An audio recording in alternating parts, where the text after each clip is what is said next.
दूसरे का अगला कड़ी है स्वतंत्रता। स्वतंत्रता शब्द का अर्थ होता है आजादी। विभिन्न तरह की भारतीय संविधान में स्वतंत्रता की बात कही गई है। जैसे भारतीय संविधान की प्रस्तावना में विचार, अभिव्यक्ति, विश्वास, धर्म एवं उपासना की स्वतंत्रता की बात कही गई है। इसमें कहा गया है कि कोई भी व्यक्ति अपना विचार रख सकता है, भाषण दे सकता है, लेकिन वैसे विचार, वैसे भाषण जो भारत के देशों को एकता एवं अखंडता को वो आँच न पहुंचाए, धूमिल न करे, बल्कि वैसे विचार एवं भाषण होना चाहिए जो देश की एकता और अखंडता को मजबूत कर सके। उस तरह के हम भाषण एवं विचार रख सकते हैं। ऐसा भी विचार न होना चाहिए कि हमारे विचार से किसी दूसरे को हानि हो। अपने विचार को नियंत्रण में रखते हुए भारतीय संविधान में विचार अभिव्यक्ति की स्वतंत्रता की बात कही गई है। इसके अलावा धर्म में कहा गया है कि कोई भी व्यक्ति अपना कोई भी धर्म अपना सकता है।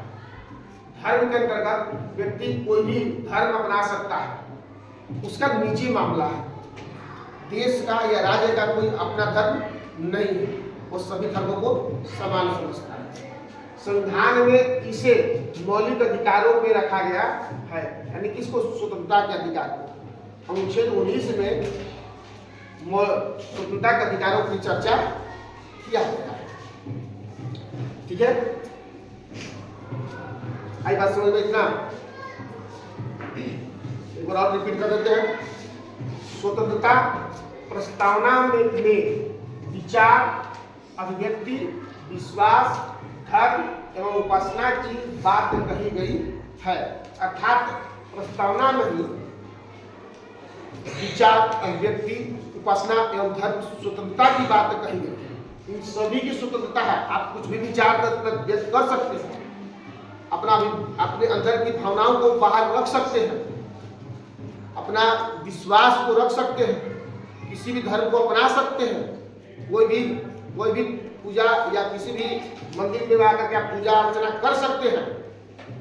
इसकी स्वतंत्रता हमारे संविधान में कही गई है। सभी को अपने विचार एवं भाषण देने की स्वतंत्रता है।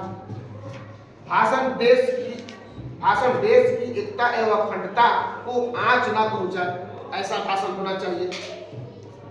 धर्म के अंतर्गत व्यक्ति कोई भी धर्म अपना सकता है। धर्म में कोई भी धर्म आप अपना सकते हैं, इसके लिए कोई आपको पाबंदी नहीं है, आप स्वतंत्र हैं। चलिए इसमें आइए। समानता का अधिकार, यह भी एक मौलिक अधिकार है। समानता का अधिकार में यह कहा गया है कि व्यक्ति को सभी को समान अवसर, अर्थात नौकरियों में, व्यवसाय में सबको समान अवसर मिलना चाहिए। उस पर किसी प्रकार के भेदभाव उसके साथ नहीं होना चाहिए।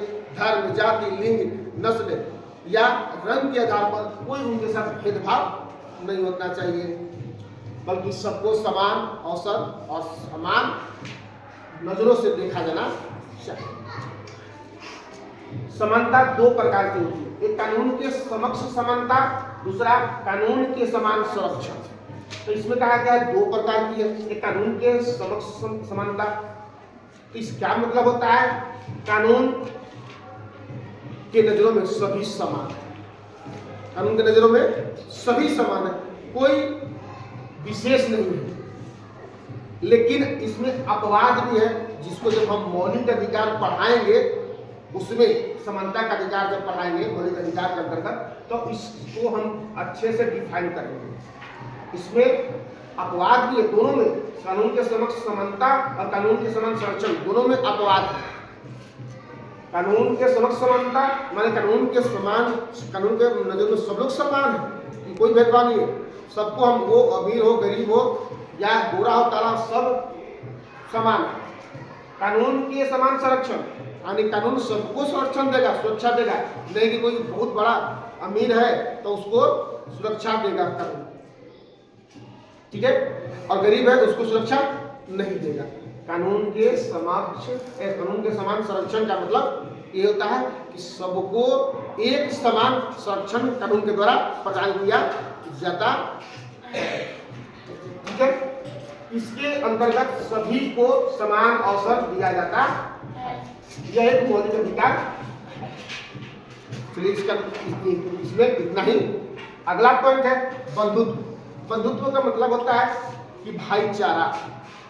ठीक है, तो स्वतंत्रता, समानता एवं न्याय तब सफल होगा जब बंधुत्व, भारतीयों में बंधुत्व, ठीक है, भारतीयों में बंधुत्व हो, यानी उसी दूसरे से भाईचारा हो, तब जाके स्वतंत्रता, न्याय एवं समानता सफल होगा।